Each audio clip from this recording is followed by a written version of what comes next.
Bom dia a todos, estamos aqui com mais um seminário. Esse seminário será realizado por Rodrigo Schmidt. Rodrigo, por favor, faça uma introdução aí ao tema e se você quiser falar alguma coisa a seu respeito também, fique à vontade. Pode começar, por favor. Tá.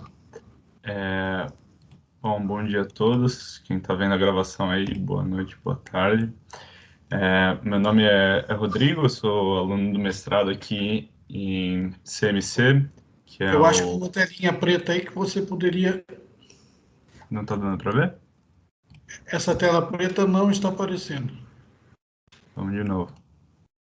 Não, não, Tá, não, agora. não. Não. Tô vendo sim, professor.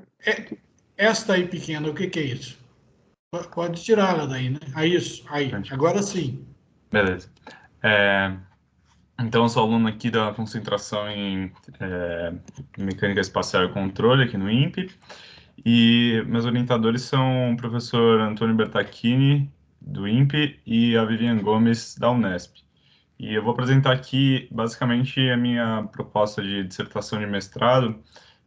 Talvez eu ainda apresente mais alguns detalhes, dependendo do tempo, mas a ideia é apresentar o que eu elaborei aqui para a minha dissertação mesmo, para o resto do pessoal ficar sabendo, e acho que pode ser um tema interessante.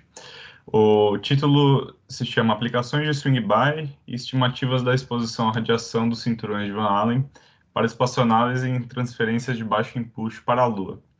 Então, esse título é bem grande, eu vou tentar quebrar um pouquinho cada uma das partes, o Swing By, a exposição à radiação, cinturões de Van Allen e as transferências de baixo impulso nos próximos slides. Qualquer dúvida, podem interromper, tá?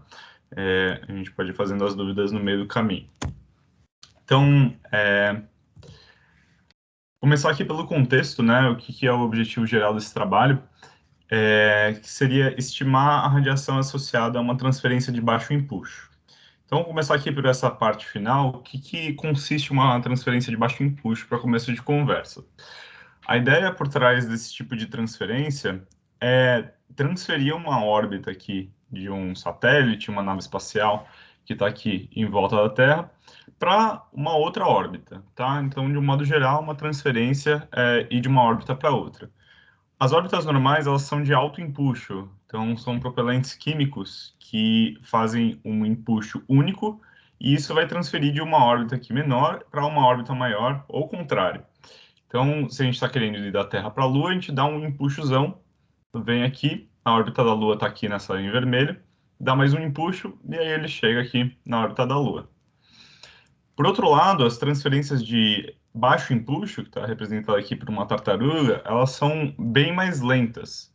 Então, um propulsor iônico, um propulsor elétrico, ele vai fazer pequenos impulsos aqui ao redor da órbita, fazer ela ir espiralando até ela chegar aqui onde a gente quer chegar. Então, um problema associado a esse tipo de órbita, que vem sendo desenvolvido ao longo de muitos anos aí, essa tecnologia de baixo impulso, é o problema de radiação. Então, se a gente passa muito tempo em uma transferência, o que tende a acontecer aqui ao redor da Terra é passar por dentro dos cinturões de Van Allen. Isso acaba sendo muito perigoso para os sistemas eletrônicos.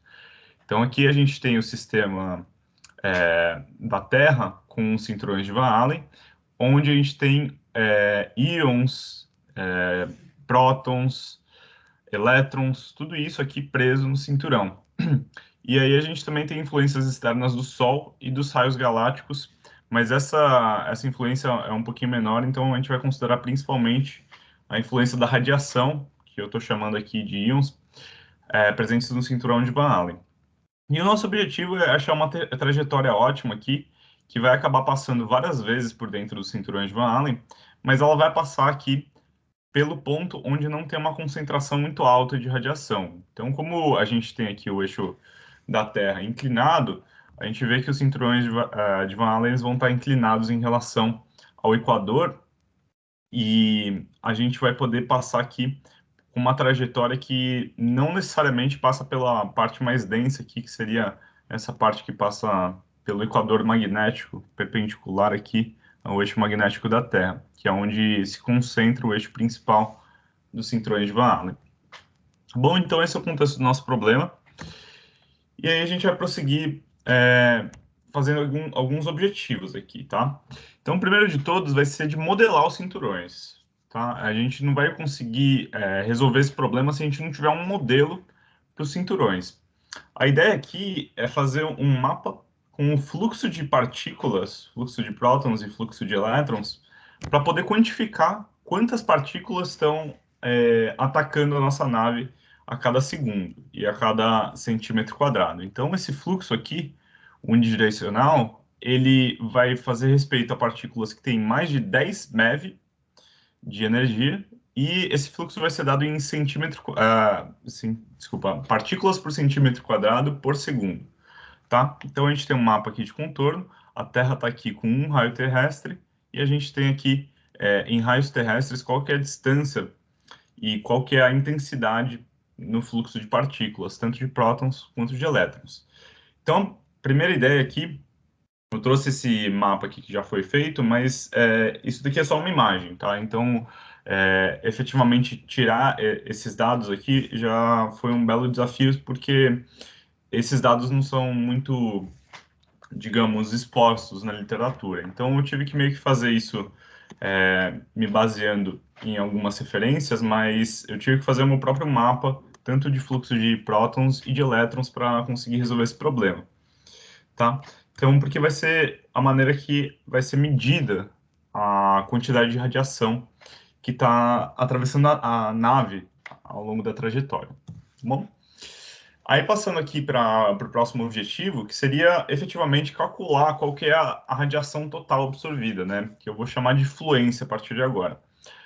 Então, a ideia seria pegar e fazer a propagação de milhares de trajetórias no tempo e integrar a quantidade de partículas que está passando a cada segundo. Então, se uma partícula passa a cada centímetro quadrado, então em 10 segundos a gente vai ter essa trajetória de 10 segundos passando com 10 partículas. Meio que essa ideia integrando no tempo. E a ideia seria que rodar esse programa aqui que foi feito pelo Alexander Sukhanov, o Gerson Barbosa e outros membros aqui do grupo do professor Antônio Bertacchini. Então, a ideia é colocar aqui algumas características a respeito da órbita. Então, a órbita final vai ter uma energia C3 de zero. Ela vai ter uma altura do perigeu e uma excentricidade aqui de 400 quilômetros e de zero. A massa inicial da espaçonave é de 150. E assim vai, tá? O tipo de propulsor também, todos esses inputs, roda a trajetória e a gente vai integrando no tempo, tá? E o terceiro objetivo aqui seria construir um modelo dinâmico para a inclinação da órbita lunar. O que eu quero dizer com isso?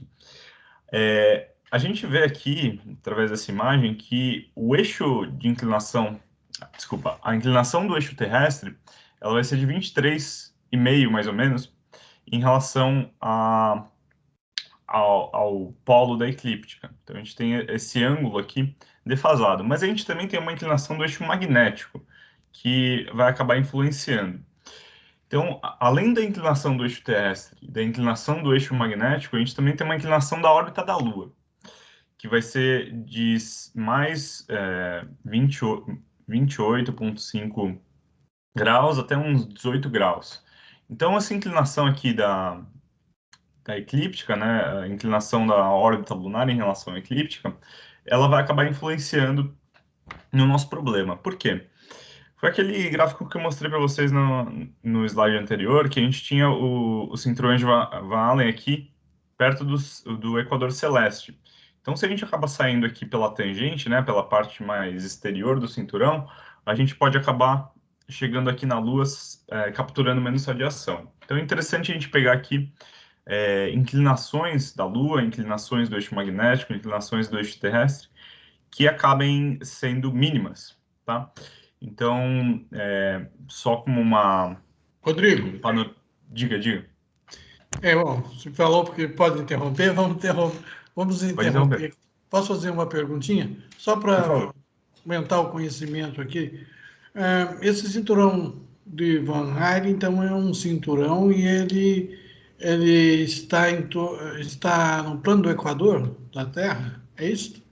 Ele está inclinado em relação ao plano do Equador em 11,7 graus, que é essa inclinação do eixo magnético aqui. Então, se o Certo. Equador está aqui, ele estaria aqui nessa imagem, por exemplo, inclinado 11,7 graus, porque o cinturão de Van Allen é perpendicular ao eixo magnético. Essa figura que você está apontando o cursor aí é um corte do cinturão de Van Allen, certo? Isso, exatamente. A gente tem que pensar como Parece um um V toro, aqui, né? né? Isso, é um toro, exatamente. Exatamente. Ele vai dar a volta aqui na Terra, ele vai estar perpendicular ao eixo magnético. Exatamente. Tá? E aí, como uma conclusão final aqui, essa inclinação da órbita da Lua ela vai ser influenciada por essas duas inclinações e pelo dia do ano que a gente está fazendo nossa trajetória, tá? Então, isso vai variar ao longo do tempo. Depois eu vou detalhar um pouco mais como isso acontece. E aí, por fim, assim, a gente vai também querer estudar a relação entre a radiação absorvida e alguns parâmetros iniciais que eu mencionei aqui. Então, tempo de emissão, ele vai acabar influenciando na quantidade de radiação, a excentricidade da órbita inicial ao redor da Terra vai acabar influenciando, o tipo de propulsor que a gente está usando acaba influenciando, a altura do perigeu inicial também influencia, e a inclinação aqui da Lua inicial vai acabar influenciando enquanto a radiação a gente vai absorver nessas trajetórias. Tá bom? Então, esse gráfico aqui eu vou mostrar vários parecidos nos resultados, mas a ideia é que a gente tenha tempo de missão e a massa final da espaçonave, ou o tempo de missão e o tempo no cinturão de Van Allen, ou o tempo de missão e a radiação absorvida, como um modo de relacionar esses dois parâmetros. Então, quanto maior o tempo de missão aqui, mais tempo ele vai passar no cinturão. Ou quanto maior o tempo de missão, maior vai ser a massa final. Mas vou explicar isso um pouquinho mais de detalhes, mas nos resultados eu detalho um pouquinho mais. Tá? Então, a metodologia para esse primeiro objetivo, modelar os cinturões, como é que vai funcionar? O modelo que foi utilizado aqui em 2017, que é um pouquinho mais grosseiro, seria de fazer algumas esferas concêntricas, com radiação constante. Então, o que eu quero dizer com isso? A gente tem aqui essa esfera inicial como a Terra, a gente faz uma esfera aqui imaginária no limite interno do cinturão e uma esfera externa no limite externo do cinturão. E aí, entre essas duas esferas aqui, eu vou colocar uma radiação constante. Eu vou falar que aqui, cada região aqui, a gente vai ter uma certa quantidade, uma certa quantidade de radiação nesse espaço aqui entre as duas esferas, tá? Mas um modelo que seria um pouquinho mais interessante e mais fidedigno à realidade seria dividir essas regiões aqui do cinturão em algumas sub-regiões, né? Então a gente teria aqui o cinturão, o cinturão inteiro e ele está aqui fatiado, né? Isso daqui seria uma projeção 2D de algo que é um toroide, que nem o professor mencionou. E aqui a gente tem alguns contornos de regiões. Então, por exemplo, aqui perto do ápice, onde tem aqui a região central, no cinturão de prótons, a gente tem 3 vezes 10 elevado à quinta partículas passando a cada segundo, a cada centímetro quadrado, tá? E aí nessa região aqui, um pouquinho mais externa, a gente tem 2 vezes 10 elevado à quinta partículas passando a cada centímetro quadrado, a cada segundo. E assim vai. Então a gente vai ter aqui sub-regiões que a gente pode discretizar para modelar esse cinturão.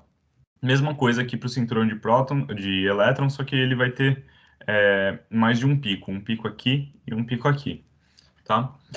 E aí o modelo contínuo, eu acho que é um pouquinho mais fácil de visualizar, mas seria um passo a mais, que é aquele modelo que eu mostrei para vocês no slide anterior, que teria alguns contornos em relação ao fluxo de partículas, e a gente pode ver aqui que essa parte interna, onde no modelo discreto também aparece, é onde tem o pico maior de radiação aqui, cerca de 3 vezes 10 a quinta. Mesma coisa que mostra aqui. E no cinturão de elétrons, mesma coisa, só que vai ser cerca de 3 vezes 10 a sexta aqui nessa região, que é exatamente o que ele mostra aqui nesse modelo discreto. E também tem esse pequeno pico aqui mais próximo. Detalhe que o cinturão de prótons ele é bem menor, ele vai até 4 raios terrestres, e o cinturão de elétrons ele é bem maior, ele vai até cerca de 9 raios terrestres aqui, tá? Beleza, então, dado essa modelagem que foi feita ali no modelo contínuo, essa terceira opção, como é que a gente calcula a radiação? Então, eu falei que a gente deveria integrar no tempo esses fluxos, mas como que isso é feito na prática? Então, o J, que está sendo mostrado aqui nos gráficos, nos mapas de contorno, ele é dado por partículas por centímetro quadrado por segundo. Então, isso aqui é um fluxo, tá? E esse F aqui é o que eu vou chamar de fluência, que seria a integração do fluxo no tempo. Então, quando a gente integra esse fluxo na trajetória inteira, ou seja, a gente vai somando a cada segundo, a cada microsegundo, qual que é a influência aqui, a gente vai poder ter um fluxo final, uma fluência final, que é esse F aqui, em partículas por centímetro quadrado. Então, para cada centímetro quadrado da espaçonave, a gente tem tantas partículas atravessando no total da trajetória. E aí, essa computação é feita aqui através de uma média simples entre um contorno e o outro. Então, a gente vai basicamente fazer o seguinte: se a espaçonave está entre uma região aqui e a outra, ou seja, entre esse contorno aqui de 1,10 a quinta e esse contorno aqui de 1,10 a quarta, nessa região aqui que eu estou tentando mostrar, o que eu vou fazer é o seguinte: eu vou fazer uma média entre esses dois contornos, entre esses dois J's. Então, o J aqui de 10 a quarta vai entrar aqui, o J aqui de 10 a quinta vai entrar aqui. A gente divide por 2 e multiplica pelo tempo que ele passou nessa região aqui. Então, ele vai passar aqui 10 segundos nessa e depois ele já vai para a próxima. Então, eu vou computar aqui 10 segundos, calculo a média e aí eu faço esse cálculo. No caso, a gente vai usar um modelo um pouco mais complicado do cinturão, que é o modelo contínuo. Ele vai ser discretizado em muitas mais regiões, mas é mais fácil explicar usando esse modelo discreto que tem aqui as regiões bem separadinhas. Então dá para ver bem o que eu estou falando. Tem aqui um contorno, tem aqui outro, e aí eu passo um tempo nessa região. E lembrando que isso daqui é tridimensional, tá? Então, no caso, a trajetória que ele está fazendo, a nave espacial, ela está passando aqui por dentro e ela está indo na direção da tela, tá? E aí ela vai passando aqui pelas regiões até voltar para esse mesmo plano 2D aqui e faz mais uma passagem, mais uma passagem. Mas ela está passando por dentro do cinturão o tempo todo, tá? E aí a fluência total vai ser a soma dessas fluências aqui em cada uma das regiões que eu estou falando que é a região I, tá bom? Deu para entender essa parte aqui? É um pouquinho mais complicado de visualizar. Deu sim. Beleza. Dinâmica da inclinação lunar. Essa parte aqui é aquela parte de tentar entender como é que o eixo terrestre está mudando em relação à órbita da Lua. Então, qual que é o ângulo que eles estão fazendo? Então, a inclinação da Lua em relação ao equador terrestre, ela vai seguir essa formuleta aqui, que é basicamente o I-Moon, essa inclinação da Lua em relação ao equador terrestre, que eu estava mostrando, só voltando aqui, através disso aqui, tá? Então, a inclinação aqui da Lua em relação ao equador terrestre. Então, seria esse ângulo aqui, tá? Ou se a Lua estiver aqui, seria esse ângulo aqui, tá bom? Então, esse I-Moon aqui, ele vai ser calculado através dessa fórmula. E aí, no gráfico final, a gente vai ter esse shape aqui, tá? Então, a inclinação da Lua... Essa é a curva daquele ângulo, né? Isso, Que você exatamente. mostrou. Então, por exemplo, em janeiro de 2000, a inclinação aqui daquele ângulo que eu mostrei é de 21 graus, enquanto que em janeiro de 2006, 2007, aqui a gente vai ter um máximo de 28,5 graus para essa inclinação. E aí isso tudo é feito aqui através desses cálculos, tá? Não vou entrar em detalhes, mas a ideia é usar o tempo universal em qual que é a data juliana que a gente está considerando, transfere em tempo universal, calcula a longitude do nosso nó ascendente da Lua, que seria essa fórmula aqui, calcula a obliquidade da eclíptica em relação ao equador terrestre, então quanto que o plano do Sol ali está inclinado em relação à Terra, também usando esse tempo. E aí a inclinação da Lua em relação à eclíptica ela é constante, é de 5,15 graus. E aí você coloca todos esses valores aqui nessa fórmula e acaba chegando nesse gráfico aqui para o que eu estou chamando de I-Moon, que seria essa inclinação da Lua. Tá bom? E por último, a dependência dos parâmetros, o que eu vou considerar aqui são alguns parâmetros iniciais, tá? Então, eu vou considerar uma órbita LEO aqui de 600 quilômetros para a órbita inicial pela qual a gente está saindo da Terra. E eu vou também considerar casos em que a gente tem uma órbita um pouquinho mais elevada de 2.209, tá? Para essa órbita inicial aqui. Isso tudo é a altura do perigeu, tá? Aí, essa órbita inicial que está saindo da Terra, ela também vai ter uma excentricidade, que pode ser um desses 5 valores aqui. E o propulsor, ele vai ter tanto um empuxo quanto um impulso específicos, duas características aqui. E dependendo desse par aqui, ele vai ser um propulsor iônico. Esse aqui é o NASA Next Generation. E esse daqui é o BHT com 8 kW. E esse daqui é o PPS com 1.350 watts. Que são uns propulsores aqui de baixo empuxo que são realmente usados aí e desenvolvidos. Tá? Então, dependendo desses valores aqui, a gente vai acabar caindo em um desses propulsores. E por último, a inclinação da Lua, ela foi considerada aqui como 5 valores também, que por consequência são 5 datas. Tá? Então, dependendo da data que eu considerar, a gente vai ter uma inclinação relativa da Lua. Então, se eu escolher a data mais ótima, a inclinação da Lua vai acabar gerando aqui uma transferência que vai ter um mínimo de radiação absorvida. Essa é mais ou menos a ideia. E aí a gente vai ter a órbita inicial aqui com um HP, com essa altura do perigeu. A gente tem um T, que é esse empuxo aqui, thrust, e ela vai espiralando aqui para fora. Aqui a gente também tem uma excentricidade inicial. Vai espiralando para fora até ela chegar aqui na órbita da Lua no final, tá? E os parâmetros finais que a gente pode considerar aqui são o tempo de missão, quanto tempo demorou para a trajetória finalizar. M, a massa final. Quanto maior a massa final, menos combustível a gente gastou, então é do nosso benefício. Quanto tempo a gente gastou dentro do cinturão, então uma métrica mais ou menos de quanta radiação ele está absorvendo. E aí, efetivamente, quanta fluência de partículas, tanto de elétrons quanto de prótons, que a gente está absorvendo nesse processo. Tá bom? Todo mundo acompanhando? Beleza. Ok. Beleza. Então, chega aqui só uma pergunta. Pode mandar, professor.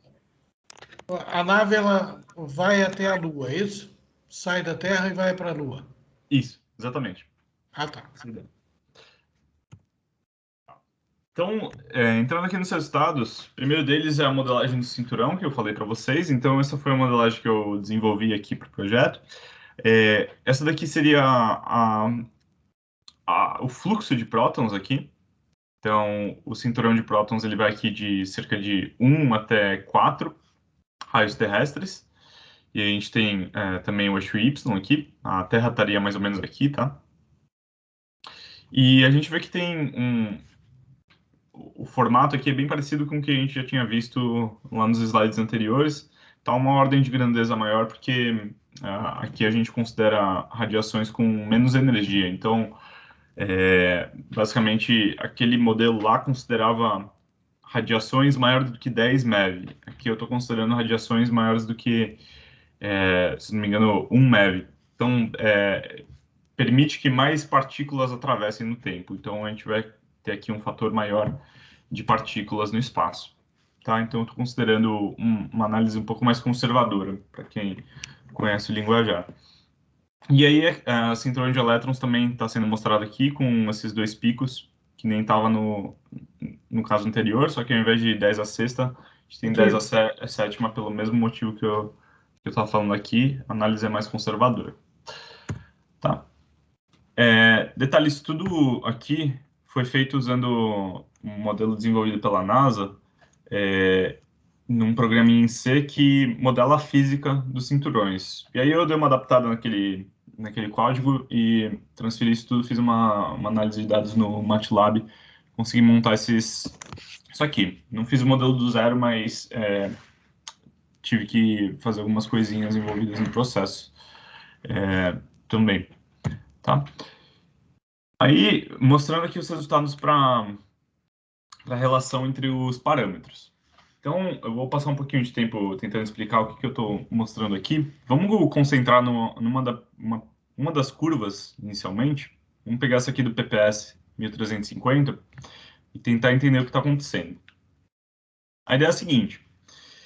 Para um determinado tempo de missão, então vamos considerar aqui 6 meses, a gente vai ter uma massa final nessa trajetória de 116 kg. Por outro lado, para uma trajetória que tem 8 meses, no tempo total de missão, a gente vai ter uma massa final de 121 kg. Então, para cada ponto desse gráfico aqui, isso é uma trajetória diferente que o programa rodou, e na prática ele desconsidera várias trajetórias que não são ótimas. Então, isso daqui são milhares de trajetórias que são mostradas em um mesmo gráfico. Então, para uma única trajetória, ele vai ter uma massa final, um tempo de missão, uma órbita inicial, um propulsor inicial, todas essas características que eu mostrei alguns slides atrás. E aí o que a gente pode fazer é basicamente graficar isso para conseguir visualizar as relações. Então, o que dá para a gente perceber aqui é que quanto mais tempo a gente gasta na trajetória, quanto maior o tempo de missão, aqui em meses, maior vai ser a massa final, tá? Então, mais massa a gente está poupando de combustível, que é do nosso benefício. Então, fazer uma missão aqui mais longa é mais interessante para a gente poupar a massa que a gente está gastando e ser economicamente viável para uma missão, tá? E aí... Eu não entendi por que o gráfico está mostrando que aumenta o tempo de missão, você vai gastar mais a Não, combustível. Então, você tá. está afirmando o contrário. Então, é o seguinte, a massa inicial da espaçonave é de 160 kg, tá? Então, no final da missão... Isso é massa de combustível, certo? Não, isso daqui é a massa final da espaçonave mesmo. Então, a massa inicial é de 160 kg. Então, se a massa final da espaçonave é de 125, no final ela gastou 35 kg de combustível. Enquanto que se a massa final dela é de 110, ela gastou 50. Então, quanto mais tempo passa, menos combustível ela gasta. Mais ou menos essa ideia, tá? E aí, o que está mostrando aqui pelas cores é o tipo de propulsão que a gente está considerando, tá? Então, a gente tem esses 4 tipos aqui. Cada um deles vai ter um determinado empuxo e impulso específico. Então, por exemplo, esse iônico aqui, ele tem 72 milinewtons de empuxo e 2.700 segundos de impulso específico. Enquanto que o Next aqui ele vai ter 236 milinewtons de empuxo e 1.900 de impulso específico. Então, cada um vai ter alguns valores aqui, e esses valores vão acabar influenciando em como a trajetória é feita, em como a trajetória é otimizada, tá? Rodrigo, Diga. o tempo de... Esse mission time, ele tá se referindo à chegada na Lua? Isso. Tá. Ele cruza a trajetória lunar. Tá? E aí, alguns gráficos parecidos foram feitos aqui. Tudo isso para massa contra o tempo, só para ver a influência de alguns dos parâmetros iniciais. Então, nesse gráfico inicial aqui, a gente está vendo a influência do propulsor. A gente vê aqui que o propulsor Next, ele poupa mais massa. A massa final aqui, ela vai ser máxima. Então, esse propulsor aqui é muito interessante para a gente. Enquanto que o propulsor PPS aqui, ele tem menos redução de massa, né? Então, ele acaba consumindo mais massa, ele vai acabar sendo a pior das 4 opções nesse aspecto de massa, tá? E aí eu vou acabar fazendo isso para outros parâmetros também, e um deles vai ser a excentricidade da órbita inicial. Então, se a órbita inicial aqui ela tem zero de excentricidade, a gente vê aqui que a massa final ela vai acabar sendo mínima, que significa que ele gastou muita massa. Enquanto que se a excentricidade inicial é grande, a gente vê que ele gastou menos massa. Então, para excentricidades maiores, a conclusão que a gente tira é que excentricidades maiores na órbita inicial reduzem o consumo de combustível, tá? E aí, isso tudo, considerando aqui essas excentricidades diferentes, todos os parâmetros iniciais, todos os outros parâmetros iniciais, eles estão fixados aqui. Então, quer dizer que isso daqui está considerando o mesmo sistema propulsor, que no caso aqui é o iônico, tá? O iônico é o basal. E aí a gente vai ter também uma análise feita para as duas alturas do perigeu iniciais. Então, para a altura do perigeu de 2.200, a gente vê que a massa final ela é poupada. Então, esse daqui seria o caso mais interessante para a gente. Enquanto que para a altura do perigeu de 600, a gente acaba gastando mais massa. Tá? Isso também considerando aqui o propulsor iônico e aqui nesse caso uma excentricidade de zero. Todos os outros parâmetros iniciais eles são fixados. A única coisa que a gente está mudando aqui Rodrigo, é o perigeu. Diga.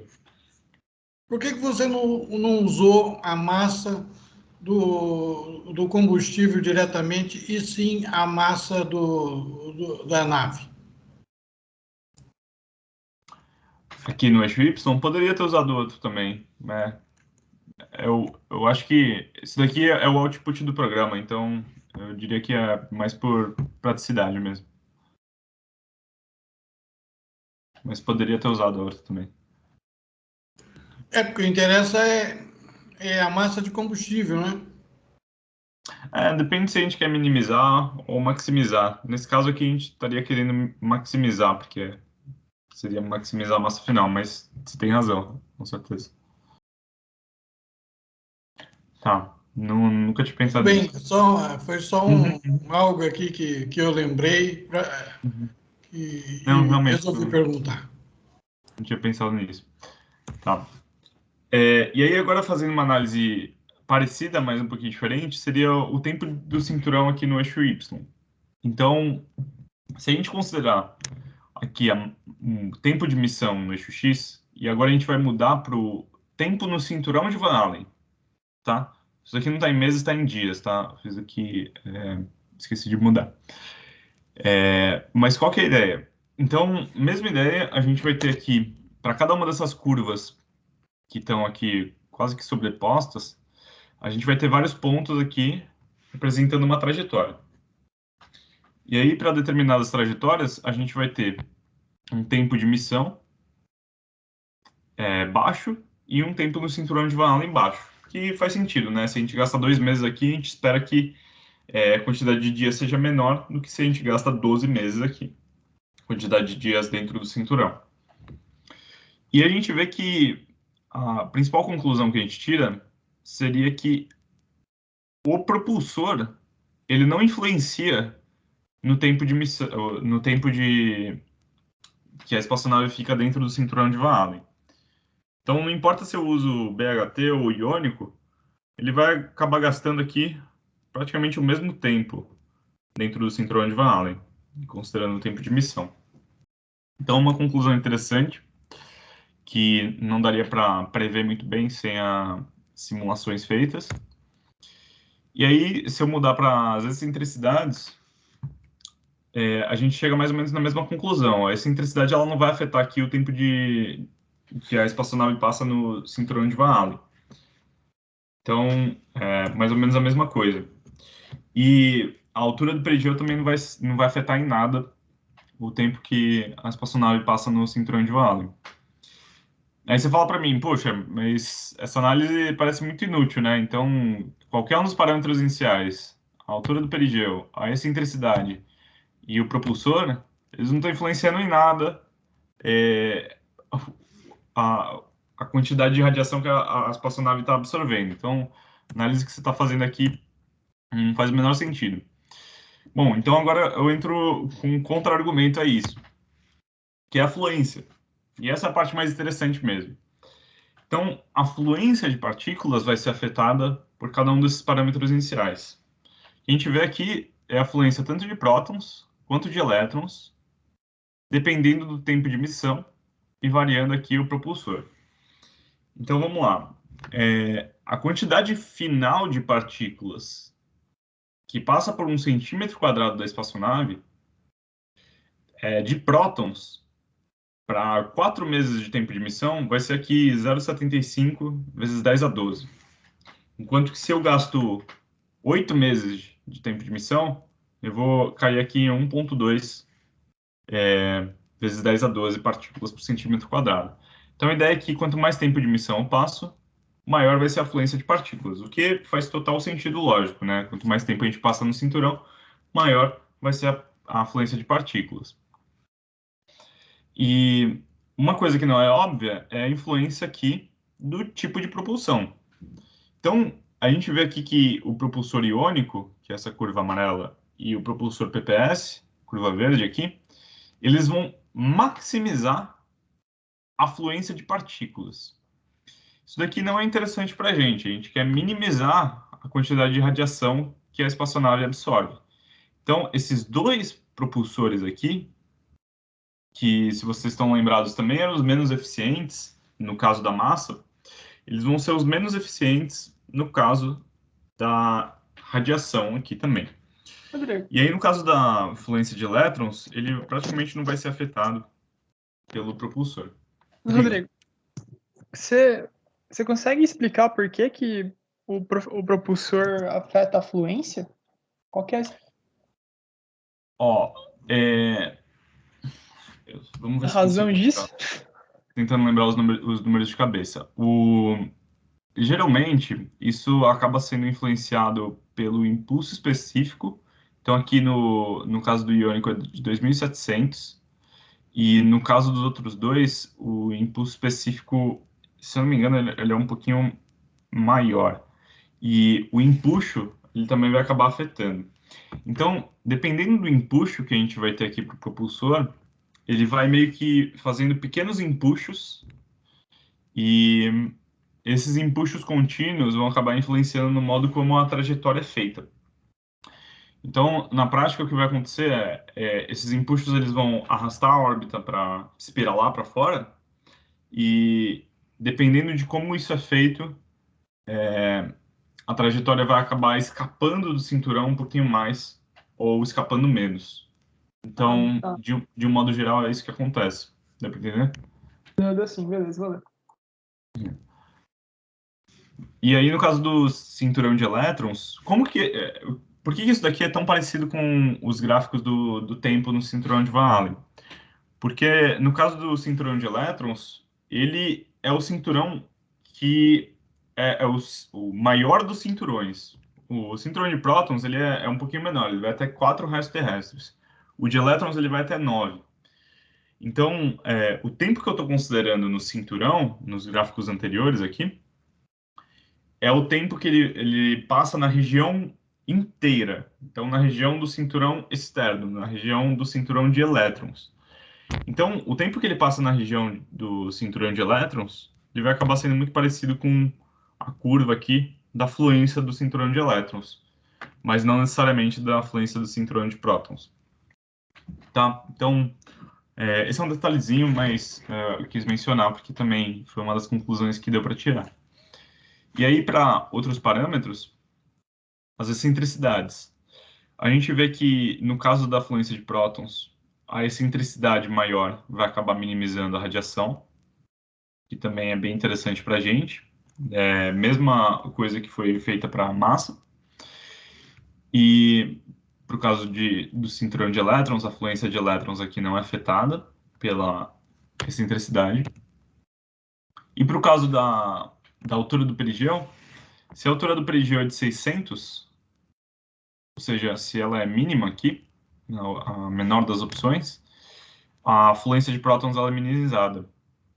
E isso daqui, se a gente voltar aqui para o caso da massa, a gente vê que a altura do perigeu de 2.200, ela maximizava a massa, que era o nosso interesse aqui.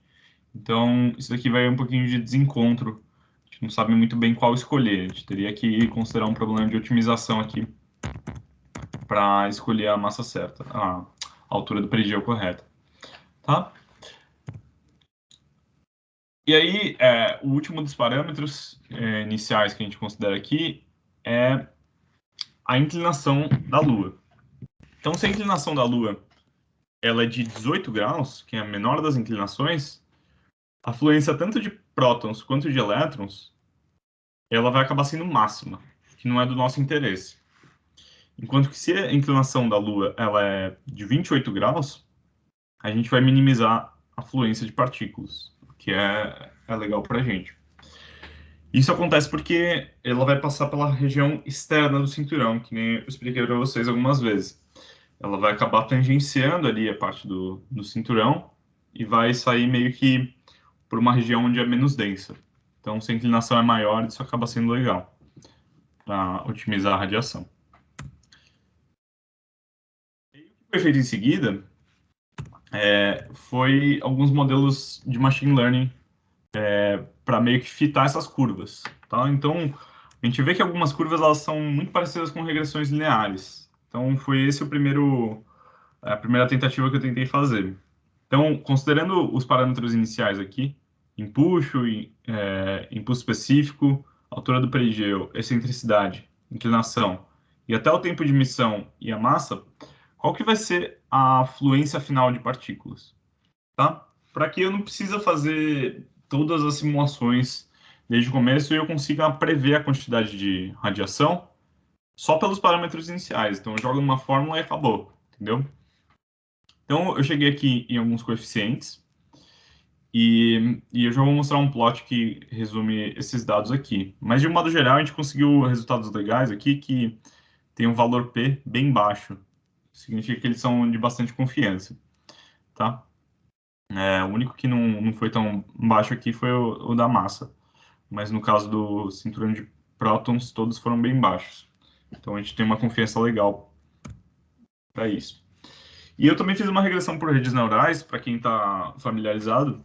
A ideia é muito parecida com uma regressão linear simples, só que ao invés de considerar todos os parâmetros aqui, somar eles com alguns pesos, que seriam o A1, A2, A3, a gente está considerando aqui alguns neurônios que vão fazer um intermediário aqui no processo. Então, eu vou fazendo regressões em cima de regressões.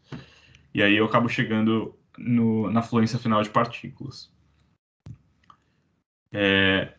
Então, eu também usei aqui umas features de machine learning que melhoram um pouco o processo. Então, normalizei os dados da entrada, usei pipelines, para quem conhece, comparei o desempenho de alguns algoritmos diferentes e também otimizei os hiperparâmetros utilizados. Isso aqui é só mais um detalhe, tá? Não precisa dar muita importância se não conhece o processo. Mas a ideia é que essas melhorias aumentaram bastante o R quadrado, que é uma métrica de quão bom está o nosso algoritmo, e ele aumentou aqui de 0,87 para 0,99. Então, acabou sendo uma regressão super boa para fitar os nossos dados.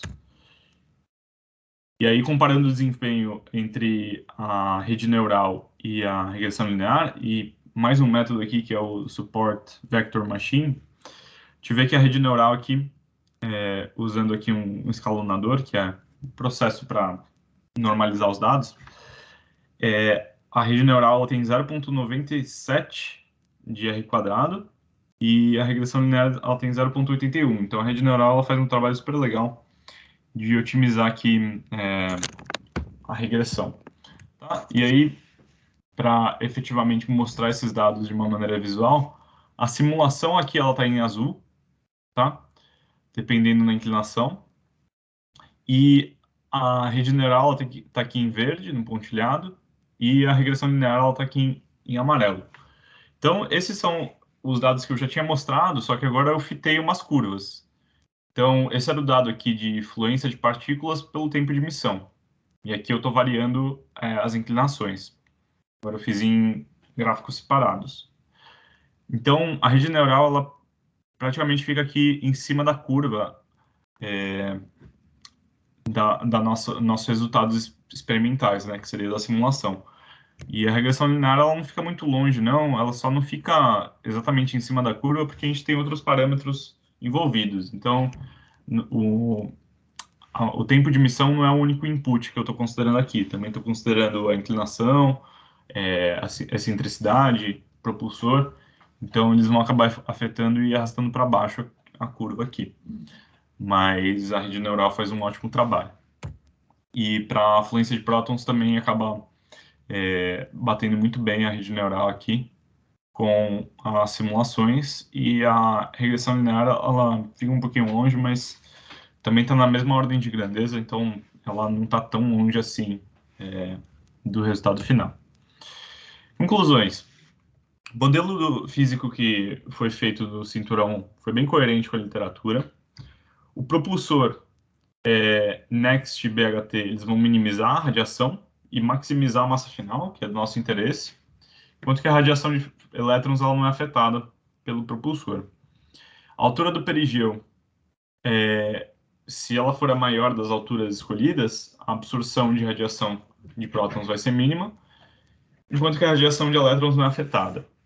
E a inclinação lunar, quando a gente aumenta ela, a absorção de radiação ela é menor, tanto para prótons quanto para elétrons. A excentricidade, quando a gente aumenta ela, a gente economiza combustível, massa final vai ser maior, e a absorção de prótons vai ser mínima, enquanto a de elétrons não vai ser afetada. E os modelos de regressão usados aqui, eles são eficientes para estimar a radiação. Aqui o R², ele mostra mais ou menos a eficiência. Regressão linear 0,82, redes neurais 0,98. Lembrando que esse parâmetro vai de 0 a 1, tá? E aí as perspectivas para a dissertação final, isso daqui era só a proposta. Essa parte aqui, na real, que eu já fiz, só não quis incluir, que também ficaria muito longo, seria usar um swing by lunar e analisar o ΔV, o ganho em velocidade, e o ΔE, o ganho em energia, fazendo novas análises aqui, comparando com a massa, comparando com o tempo de emissão, comparando com as fluências, e meio que tentar ver um panorama geral do problema, considerando aqui todos os parâmetros iniciais da nossa simulação. Tá? Então é isso que eu tinha para mostrar. Algumas dúvidas?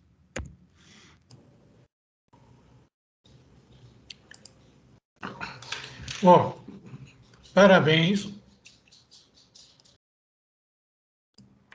Parabéns pelo seu trabalho. Isso aí foi sua proposta, né? Isso. Para o mestrado, não é isso? Uhum. Muito interessante. Alguém tem alguma pergunta aí para o Rodrigo, antes de eu fazer meus comentários? Eu queria dar parabéns também, ficou bem legal. Achei interessante o uso de machine learning para fazer o fit das curvas, cara. Você conseguiu um requadrado muito bom para a rede neural, e geralmente é difícil você conseguir uma coisa tão elevada, né? Eu acho que isso aconteceu porque o modelo era bem linear, assim, né? Já dava para ver, né? Pois é. Bom, parabéns, ficou da hora. Valeu. Alguém tem mais alguma pergunta? Eu gostaria de fazer algumas perguntinhas. Daria para voltar aí algum slide? Aí, volta aí. Mais para frente. O próximo. Vai. Aí. É que aí você está falando o seguinte,